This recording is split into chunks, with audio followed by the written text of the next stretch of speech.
Hello guys! Russia has made a lot of mistakes in their war in Ukraine. Well, actually, the war itself is the greatest mistake that marks the end of the Putin's regime. It is definitely close. And the end of the myth that the Soviet Union or the former Russian Empire can be restored. No, nobody wants that, apart from the desperate Russian population that is still looking for glory and happiness in the past. They have no expectations about their future, and it is indeed quite miserable, same as their present. But another great mistake, pretty recent, was the start of the Kharkiv offensive by Russian invaders in May. They literally did not achieve anything. They've lost hundreds and thousands of their soldiers, and they helped Ukraine get permission to strike inside the Russian Federation. Not that far away as we need, but that was a serious game changer that led to the creation of a buffer zone in Belgorod region, and I'm sure this buffer zone will expand.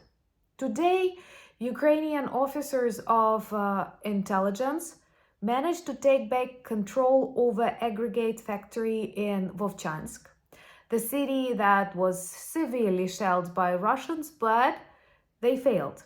Lots of invaders that were hiding on that factory were neutralized and now joined the majority of the Russian troops in hell. Kharkiv offensive is not just a failure, it is a symptom of the dying Russian Empire, the dying Russian army. They continue shelling the city, they continue threatening people, destroying buildings, but they are losing. And they did not manage to achieve any of the goals set in May. Literally, Ukrainian armed forces managed to take larger territory in Kursk in just 2 weeks, comparing to Russian gains in Kharkiv region during more than half a year. So let's discuss the failure of the Russian Kharkiv offensive. My name is Anna, I'm from Ukraine, I'm in Ukraine. I'm very proud of our city Kharkiv that is very strong, very brave, and very resilient. If you want to see the collapse of Russia, the collapse of the Kremlin, subscribe. We will discuss that on the channel soon, and I'm sure more interesting events to come as the war extends to the Russian Federation. And one of the main reasons why this war extends to the Russian Federation is actually the need to create the buffer zone. Believe me, nobody in Ukraine wants anything from Russia, neither their territories nor their people. What we want is 1991 borders and safety and security for our people, ability for our children to go to schools and people visit hospitals without the danger to be killed there with a Russian missile. During this month, Russia constantly shells, bombs Kharkiv using lots of cabs. This is their only strategy. They cannot take the city with their troops. They cannot persuade people that they want to be part of Russia or they want to be liberated by the Russian orcs. So they simply kill those who oppose. And this is the only working tactics of the Russian army, scorched earth policy and meat grinders. But Kharkiv is the city of brave and resilient people, and also the city of one of the most important Russian failures in history. First of all, they did not manage to take the city and its region around it at the very start of invasion. And General Syrsky, who is the head of the Ukrainian army right now, was actually responsible for the protection and liberation of Kharkiv region at the very start of the invasion. And then in May 2024, they decided to start another offensive on this very brave territory. They shelled Vovchansk, a beautiful Ukrainian town with everything they had. Literally, they dropped hundreds of cabs, and each bomb can weigh more than 500 kilos of various explosives. So you can literally imagine what that is. But even after this terror attacks, they did not manage to take the city. And today, Ukrainian intelligence officers liberated an aggregate factory, the one that was still controlled by the remains of Russian invaders, and now it is free. Subscribe to see all of Ukraine liberated and all of Russia liberated, because right now more than 100 settlements are under the control of the Ukrainian armed forces in the Kursk region of the Russian Federation. Those who doubt, remember how at the very start of this invasion people believed Zelensky will escape, lots of Ukrainians will flee the country, and Russia will enter Kiev. But now it seems more likely that Ukraine will enter Moscow. And the majority of their plans failed. The only thing that works is Russian propaganda, and unfortunately, there are still some who believe it. Please help us spread the message, spread the truth by sharing videos that you consider important on your social media platforms. This works. And this actually helps to safeguard the world, because Russian narratives and Russian propaganda is very toxic and dangerous, not just for people who are bordering Ukraine or the countries to which Russian invasion can expand.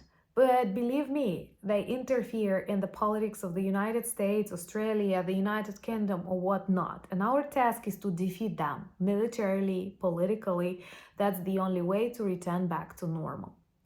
So despite all the efforts, despite hundreds of thousands of sacrificed soldiers, Russians did not manage to take control over Kharkiv region and Kharkiv city.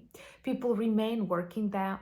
By the way, I love that Ukrainian government cares about people in Kharkiv, and even in times of very severe blackouts, people in Kharkiv had better internet connection than, for example, me in the western part of Ukraine that is less targeted than the east. And all because we care about people who already suffer enough. Today, Russia attacked 4 residential areas of Kharkiv, destroying apartment buildings, killing 3, injuring many. I hate that numbers of victims always grows as time passes. But with this war crimes, with these attacks on people's homes, bedrooms, bathrooms, schools, they can achieve nothing apart from making us more resilient. Do you know that a typical reaction of a Ukrainian that learns about another war crime committed by Russia here is to donate, to spend more money on drones, on the support of the Ukrainian army, and thus making us stronger.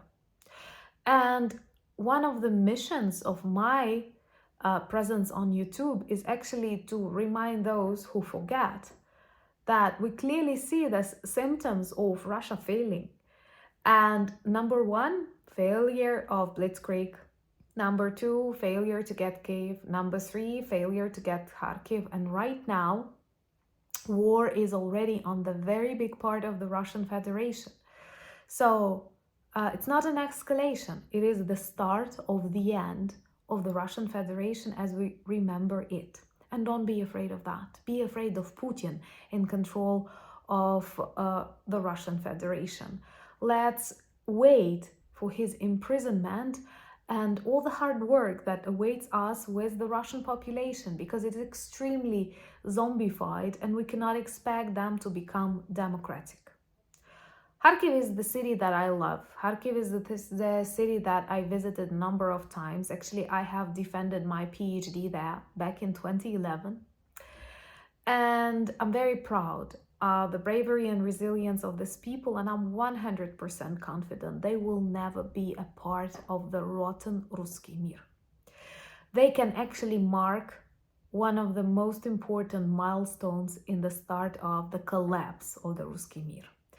And this Kharkiv offensive, its failure, successful movement of Ukrainian troops to Kursk, the creation of the buffer zone in Belgorod, is something that makes not just Ukraine but world a safer place. Please persuade those who doubt. Let Ukraine strike back. Let Ukraine win this war. Not survive Russian attack, but win this war. Defeat Russia. Demilitarize Russia. And teach a lesson to other authoritarian regimes that are now inspired by Putin's breaking of international laws and agreements. We need order on this planet to live. I know you know that, but please help send this message to those who still doubt or want to hide away from the reality. Join me on Instagram, X, Threads, and Discord. The links that you need are in the description of this video. Also, there is a link to our merch shop that has lots of items that work well as reminders and conversation starters about Ukraine. Thank you for buying me coffees, becoming my patrons and sponsors of the channel, and helping me film and write more. I'm very grateful and honored to help you in my life.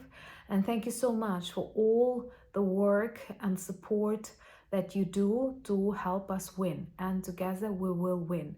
Russia can be defeated, Russia will be defeated, and this process has already started. Slava Ukraini!